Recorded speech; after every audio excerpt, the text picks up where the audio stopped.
Si aujourd'hui tu es coach et tu ne sais pas comment surmonter l'objection du je dois y réfléchir, tu es sur la bonne vidéo. Quand tu es coach en 2024, tu peux pas te permettre de ne pas savoir surmonter certaines objections, et notamment les 3 plus grandes.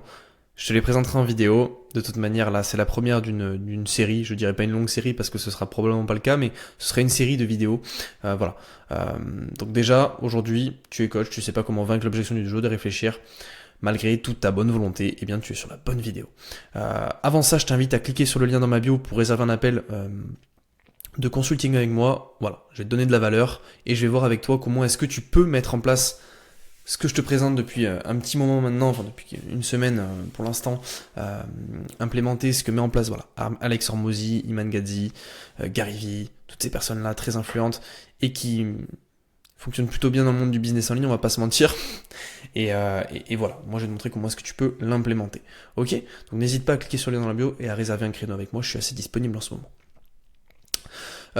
Donc déjà, ce qui t'arrive là en ce moment, donc de ne pas réussir à surmonter cette objection, c'est courant mais pas anodin. En fait, c'est une objection tellement large et vague que tu peux rapidement te sentir perdu et c'est normal, ok? Je vais augmenter, hop, je vais augmenter ici, tac, let's go. Donc je vais, le problème en fait, c'est que tu n'arrives pas à comprendre la réelle provenance de cette objection. Ok, encore une fois, tu vas passer à côté d'un paquet d'argent.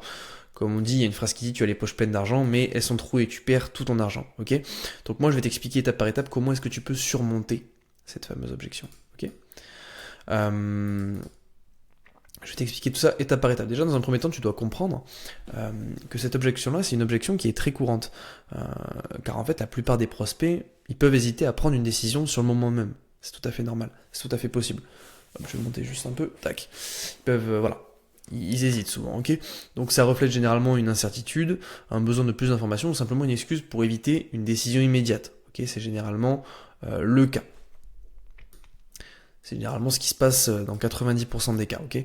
Donc l'étape 1, dans un premier temps, l'idée ce serait de creuser et de comprendre. En fait, tu dois comprendre pourquoi est-ce que ton prospect doit réfléchir. Donc un petit peu comme pour ma vidéo hein, sur l'objection du prix, tu dois comprendre ce qui se cache derrière cette objection. Ok, par exemple, tu peux dire, écoute, je comprends tout à fait que tu veux y réfléchir. On parle quand même d'un certain investissement et est-ce que toi, de ton côté, tu pourrais me dire sur quoi est-ce que tu aimerais réfléchir précisément? Est-ce que ce serait mon offre? Est-ce que ce serait le tarif? Est-ce que ce serait peut-être autre chose?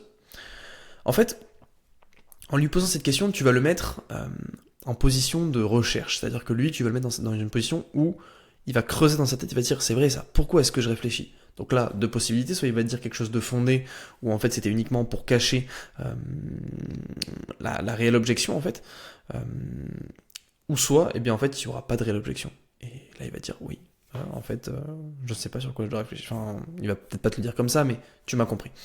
Donc en fait s'il s'agit du prix, hein, tu peux aller voir ma vidéo sur l'objection du prix, je te la mettrai là, je crois qu'on peut mettre un petit i, un truc comme ça pour cliquer directement sur la vidéo si tu veux le faire, sinon je le mettrai en description, rassure-toi. Voilà, donc par contre si c'est ton offre, voilà, actuellement je pourrais pas t'aider car je ne connais pas ton offre, je pourrais donc pas t'aider pleinement. Du coup c'est la raison pour laquelle c'est quand même important de mettre en place un framework de closing adapté à ton offre, ok, pour que tu te retrouves jamais perdu à ce niveau-là, ok. Et si ton prospect veut simplement réfléchir, ce qui sera généralement le cas, alors on continue, ok. Let's go. Donc deuxième étape, tu dois clarifier. Ici, tu dois revenir sur ce que ton prospect t'a déjà partagé concernant ses besoins et ses problématiques. En fait, l'idée ce serait de lui faire prendre conscience que la solution que tu proposes répond directement à ses besoins. Tout ça, ça va réduire son besoin de réfléchir davantage. Ok, mais il faut que tu lui fasses prendre conscience, pas uniquement lui dire. Il faut que tu lui... En fait, il faut que tu prennes ses dires pendant l'appel, le setting, etc. Tu prends tous ces dires, tout ce qu'il t'a dit, ses problématiques, ce dont il t'a parlé, tu lui montres, tu lui remontes s'il faut ton accompagnement, ton offre, et tu lui fais prendre conscience qu'en fait, chaque problème, tu peux les traiter, ok? Il y a matière à. Et tu peux par exemple aussi lui dire, tu m'as dit que ce problème en particulier affectait telle chose, tu penses que si nous pouvons résoudre cela rapidement, ça t'aiderait à atteindre tes objectifs? Voilà. Donc en fait, tu lui ressors un problème qu'il t'avait cité, et là, limite, l'objectif, c'est encore trop large. Ok, pas bon. Tu vois, par exemple, là, j'ai fait une petite erreur. C'est pas les objectifs, c'est...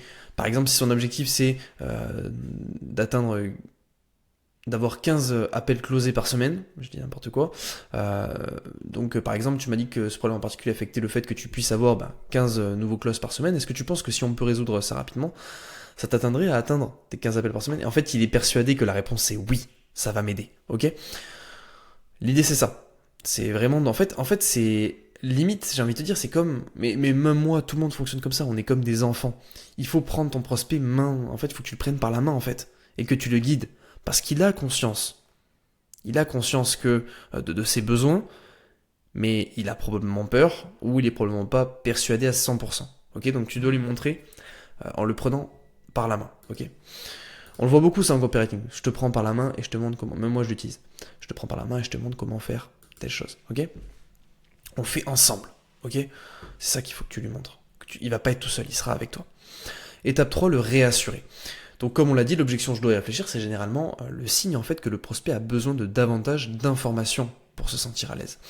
Tu dois donc fournir davantage d'informations qui vont pouvoir renforcer ta proposition ou alléger les inquiétudes de ton prospect. Bon, je l'ai déjà dit dans l'étape 2, je me suis un peu mélangé, mais en gros l'idée c'est ça.